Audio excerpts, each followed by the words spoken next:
Okay, so today we will cover environments, all right? And we'll start by continuing our discussion on functions. And with functions, we said you have arguments that come in, and you have an output that goes out, okay? And that's kind of how things go. But R has what we call scoping rules, right?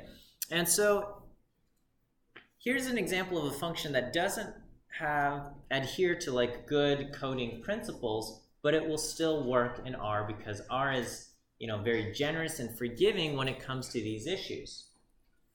You just have to be aware of this, right? So here I'm defining the value y, and I'm binding that to the value 1. Okay, so I'm saying y is equal to 1. I'm storing that in the global environment. And then I create a function f, okay? And f is a function of x. And then I execute f, I call f, and I say run f where x takes on the value 3, right? I say f of 3, which basically says x is going to be the value 3.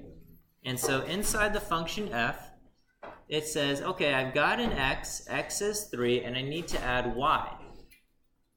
Now in other languages, it might say, hey, you've given me an x is 3, but you never gave me a y, and it will error out and quit. Okay, but not R. R is very generous, and it says, well, you gave me the value x. I know x is the value 3. And then you're asking me to add that to the value y. You're saying x plus y. Well, you never gave me the value y inside the function. So what I'm going to do is I'm going to search for the value y. And it climbs outside of the function. So normally it stays inside the function, but now that we haven't given it a value of y, it climbs outside of the function. And it says, oh, in the global environment, I see there is a y, and it has the value 1. And so it's going to say x is 3, and I'm going to take that value 1 that I found in the global environment. I'm going to add those two together, and it returns 4. Okay, so normally inside a function it's kind of its own little enclosure, its own little environment, and everything. Ideally, anytime you write a function, every value that function needs to use will be given to it inside the function. Okay, so everything that it needs, you should pass to it in arguments, and then it will have everything it needs, and then it can give you the output that you've asked for. But again, R is flexible and generous in that if you don't give it all the values, and it says, okay, I'm inside here and you're asking me for the value y, if it doesn't find it, it's going to say, all right, I'm going to step out of my enclosure, climb to the next environment, in this case the global environment, and it's going to look for that value y. And it finds it, and then it can give you back a value. All right. So over here, here's an example where we give it all the values it needs. Here, we define the value y as 1 in the global environment. And then here I have the function g. G is a function of x. And then I'm going to call the function g, and I'm going to say run g where we've set x equal to value 3. Okay?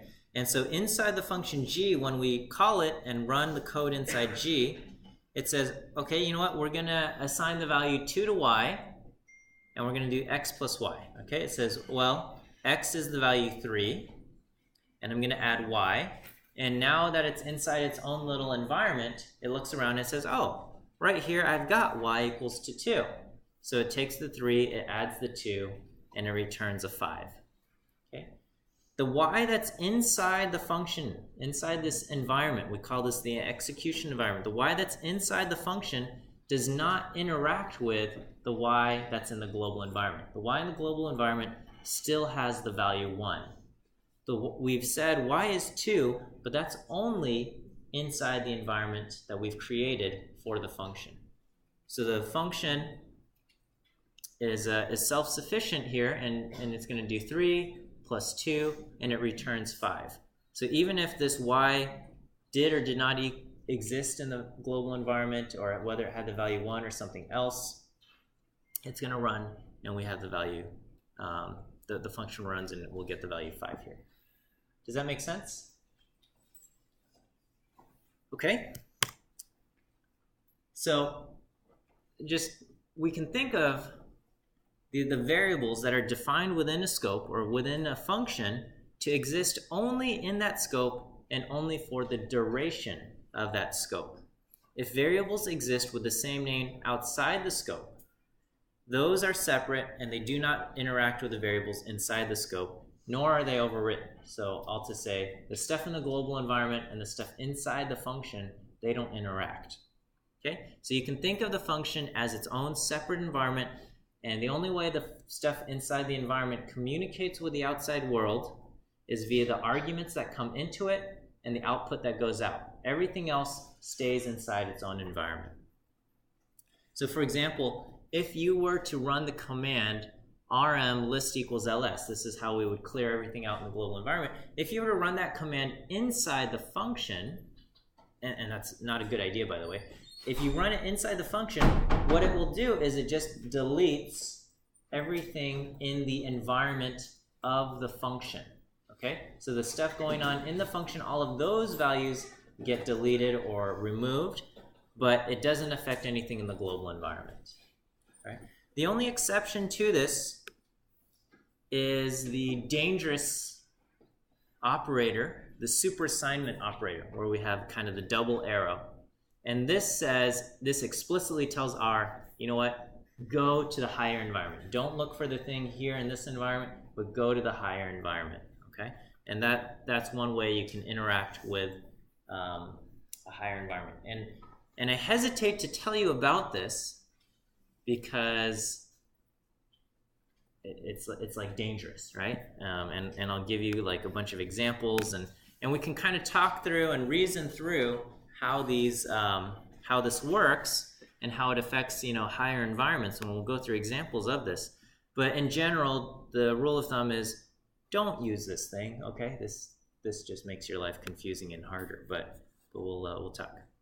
A student in the last class says sometimes when they're taking notes, they wish they could see which page we're on, okay?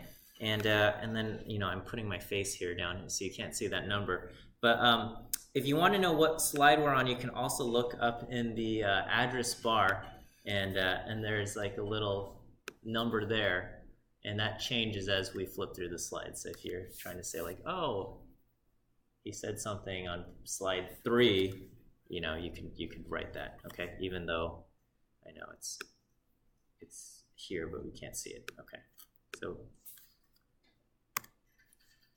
all right, so here we are. So here's an example. We're going to say x is the value 1, y is the value 1, and z is the value 1. Then we define a function f, okay? And I'm going to just say we define the function f, but none of this stuff, when you define the function, none of that is executed until you actually call the function. So here, I'm going to just kind of go over this, and then when we call the function f, then the stuff inside the function gets run. Inside the function f, we assign the value 2 to y, we define a function g, and then we say return something. The thing that we need to return is the result of running g. So let's go ahead and look at what g does. Inside the function g, we assign the value 3 to z, and we say return x plus y plus z. So when we go through this, it's going to say, all right, it has the value z. Okay, inside g, inside that environment, it's got the value z. Z is 3. Then it's trying to add x and y, and it doesn't see the value y, right? So it's going to say, okay, I've got to climb to the next higher scope. So g was defined inside of f, so it's going to climb this, and it's going to say, oh, in the higher scope, I see y has the value 2. So it's going to take the value 2 here. And it says, okay, I need an x, and it's going to say, okay, well, I don't see x here. I climb the higher scope. I don't see an x inside the function f. So it climbs a higher scope, and it ends up in the global environment, and it finds the value x here at 1. And so it's going to add 1 plus 2 plus 3, and then, so g returns the value 6. F will return the value that g gave back, so f returns 6.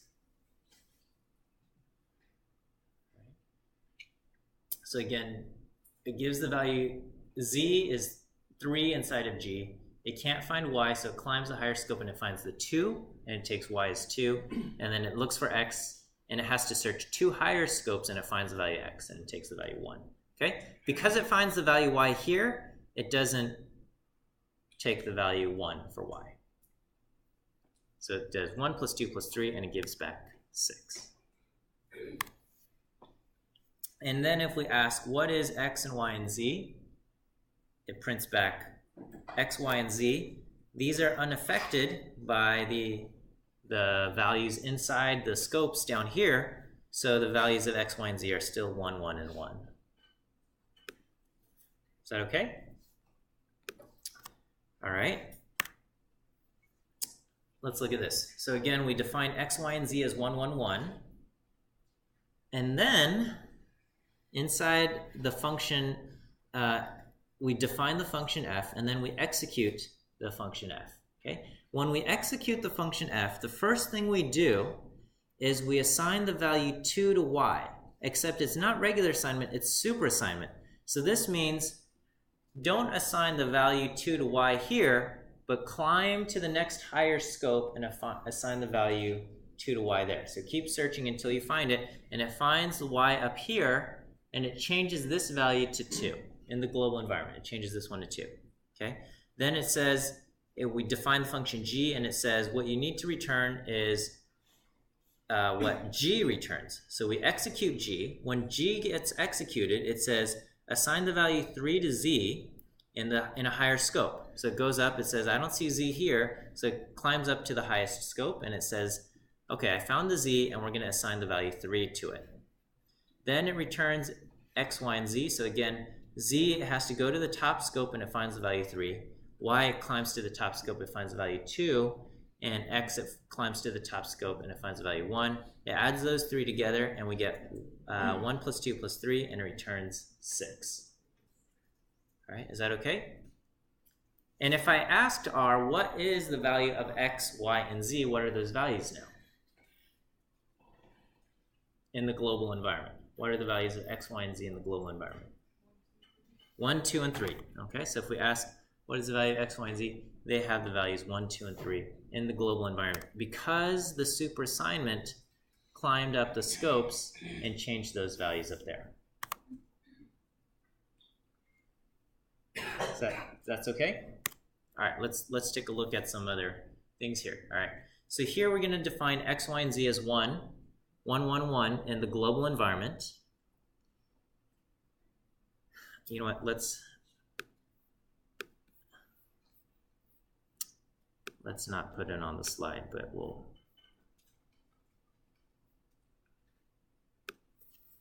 Okay, so this, we have x, y, and z defined as 1, and then we're going to define the function f, and then we're going to execute f. When we run the function f, this is slide 9, okay? What we do is we're going to take the value y, or 2, and assign it to y. Then we say assign the value 4 to y in the higher scope. Okay, so we have y is 2, but then we say assign 4 to y, but with the super assignment, it says assign the y in the higher scope. So it's going to change the value up here. Okay, in the global environment, it will change this y to 4. Then we change, we execute. When we execute g, it says assign the value 3 to z in the higher scope. So where is that going to go? It's going to look for z here. It doesn't find it, so it keeps climbing, and it gets to the global environment, and it changes this to the value 3. Okay?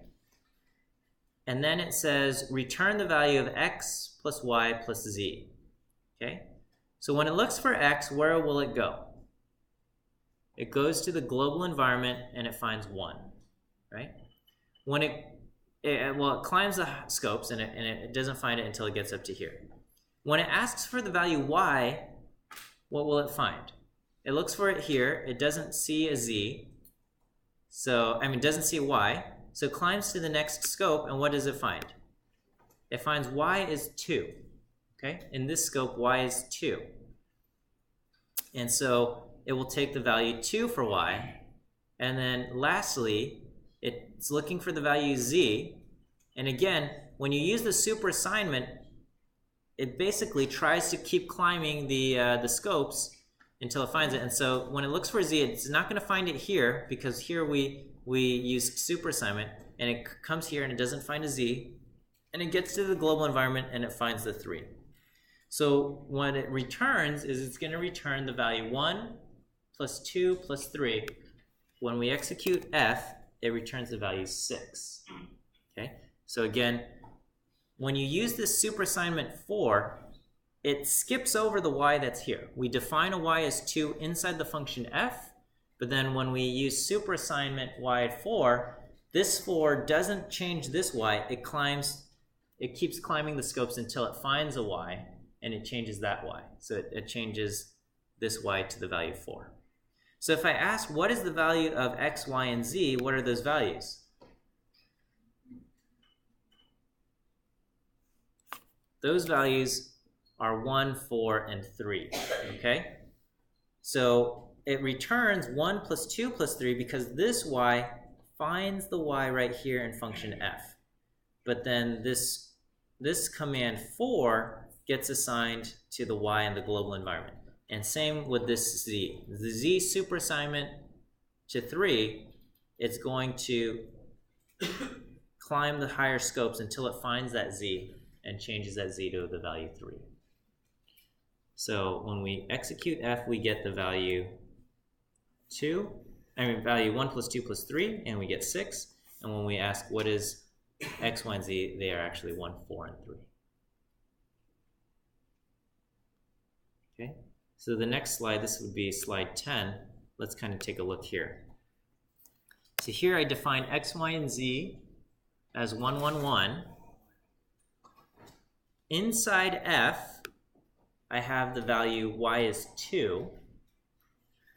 And then inside g, I use super assignment 4, and super assignment z is 3. And then I ask return x plus y plus z. So what will running f return? Will it return 6 or will it return 8?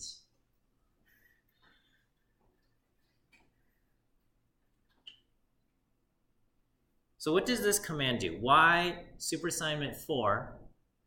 This modifies which y? The y in the function f or the y in the function in the global environment? So g is inside the function f.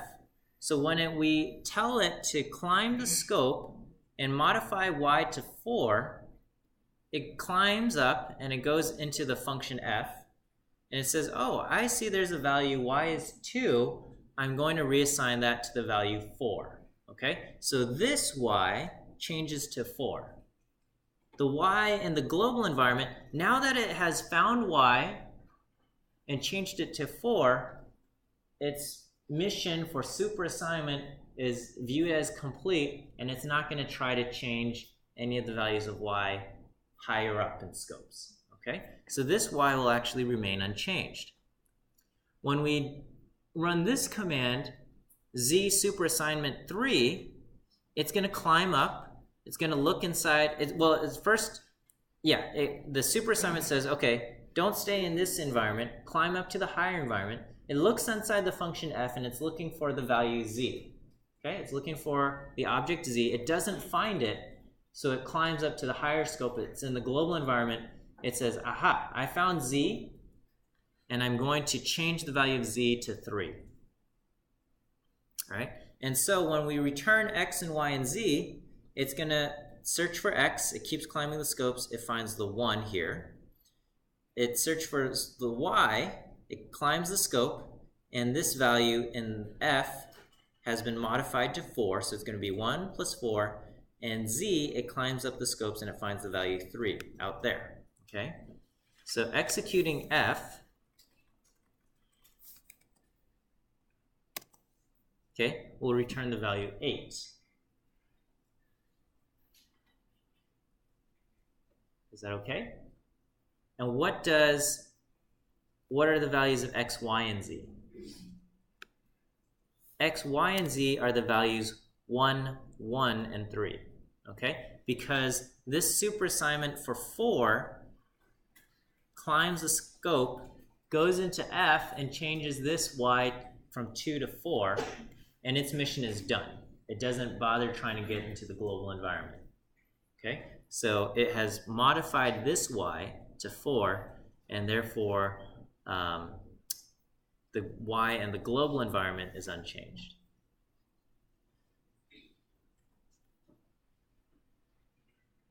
Is that okay?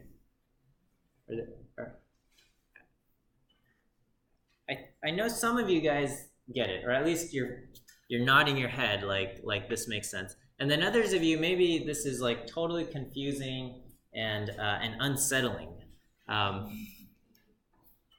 And to that I have to say, don't worry, okay? It's a very strange concept, right? Because we're always accustomed to kind of like working in the global environment, and we're just changing things in the global environment. But I'm just telling you that now that we might be dealing inside functions, you know, we have scope to worry about. If you don't use the superassignment stuff, there's a lot less to worry about, and it's probably good practice not to use superassignment, okay?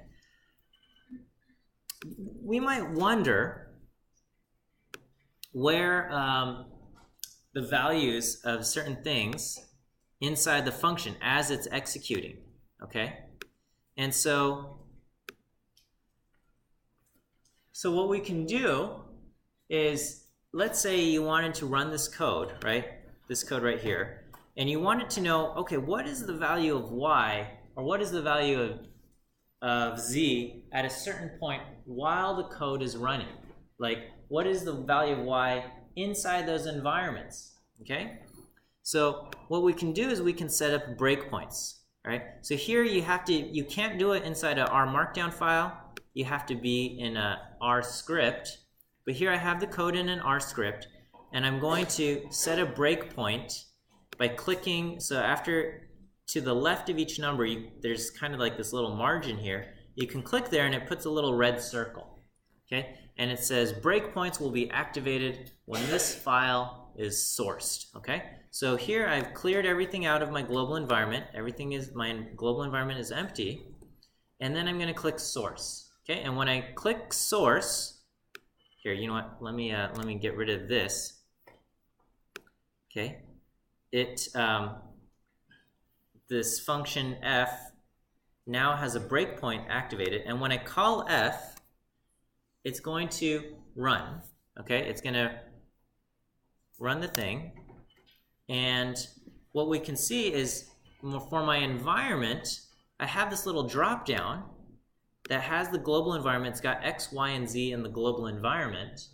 But then I can actually see inside the function f parentheses, I have my own little environment here where I have the function y. I have the value y, and I also have the function g defined inside the environment for f.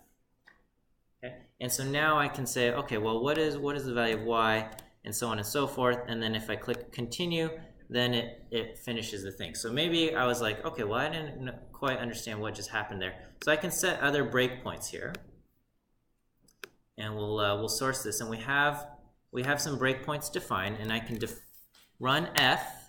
When I run f, okay, it goes inside here, and it says, okay, remember, it starts by assigning the value 2 to y, and then it says I'm going to return g.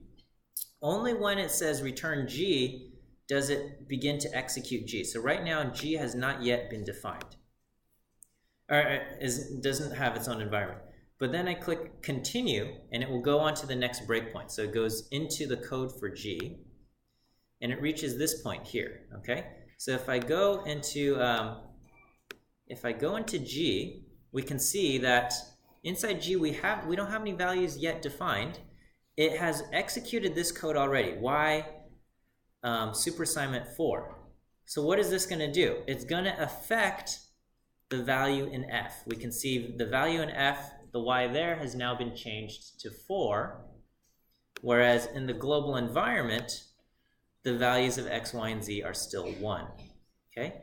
And then I'm going to run this code, z superassignment 3. So what is this going to do? When I click continue, inside G, nothing is actually defined in G, but after clicking continue, what has happened is that F still has the value, and inside F I got Y is 4, but now in the global environment, we can see that Z takes on the value 3. Okay? Because this ran and it changed this value to 4, this ran and it changed the value up here to 3 in the global environment. And then lastly, it's going to run the final return x and y and z. And so inside G, we don't have any values defined because these all use superassignment. And then F, it's going to take the value 4 for y. And then in the global environment, it will draw the values 1 and 3. And then so if I click continue, it returns the value 8. So, you know, as you're trying to debug things, sometimes it's handy to set up little breakpoints in your code, okay?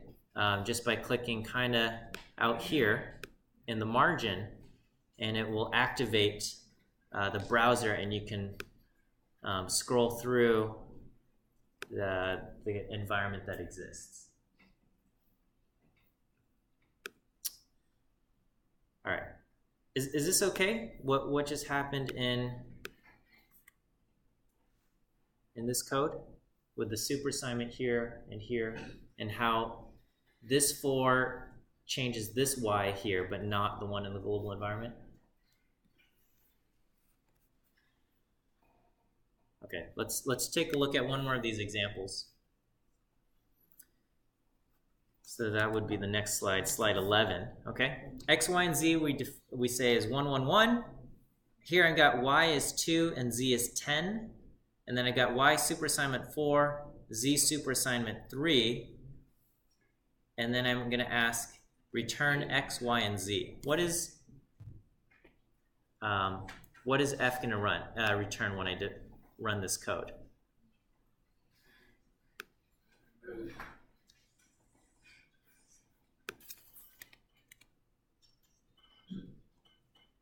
So if I run F, will it return, what do you think it'll return? It'll return 6, and then what will happen to the values X, Y, and Z?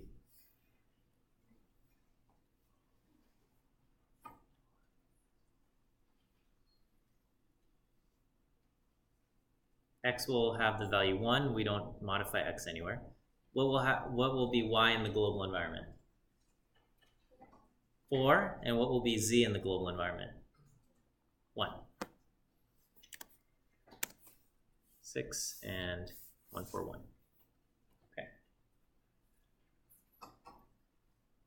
Okay, sometimes we wonder, how should we modify values in the global environment? So now that I've shown you this superassignment, you might be tempted to start modifying values in the global environment using the superassignment.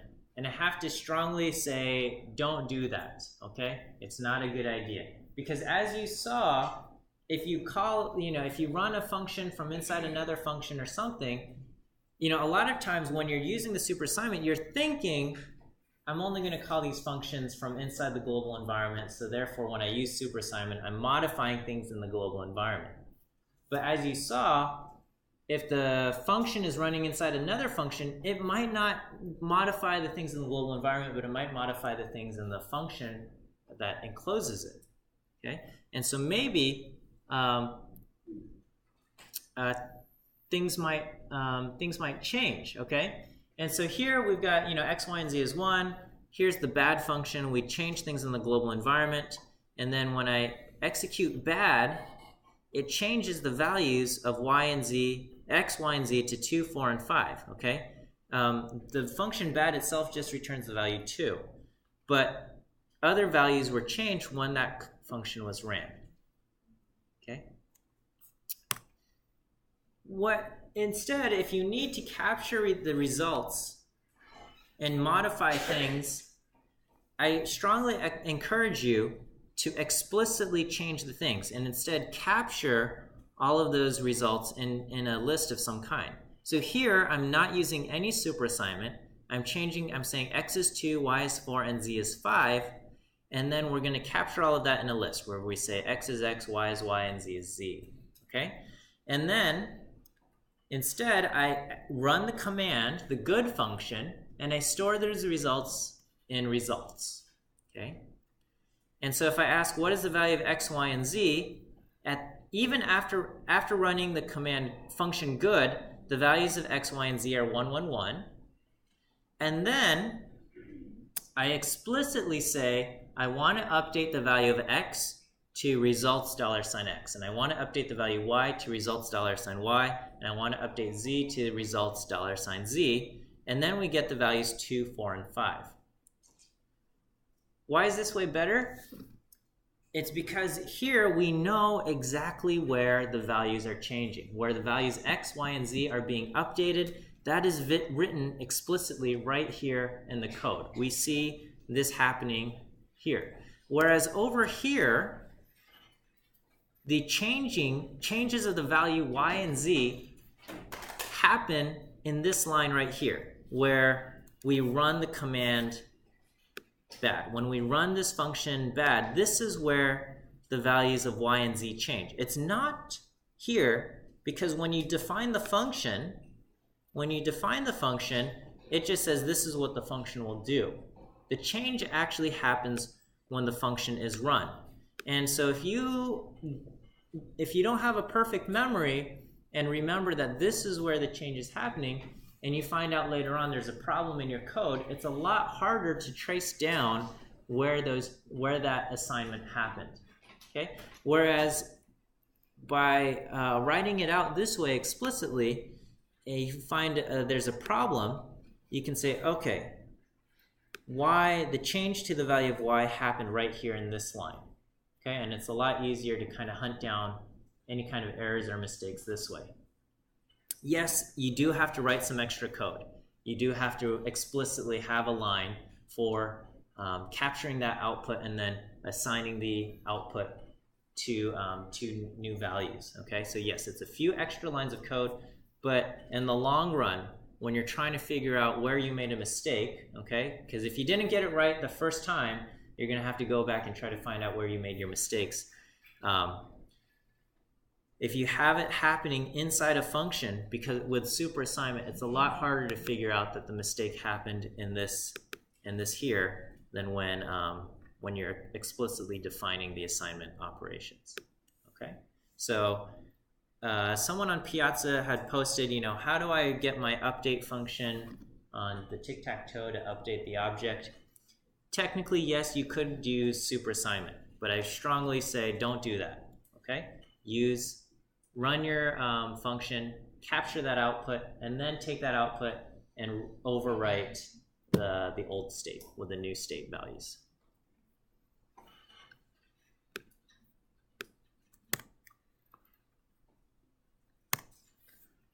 All right, so just to kind of wrap things up, for functions, we say a function should be kind of this reusable chunk of code, and if you find yourself running the same command in several places, okay, or same sequence of commands, it's a good idea to write a function rather than copying and pasting those same 4 lines of code in several places and just modifying.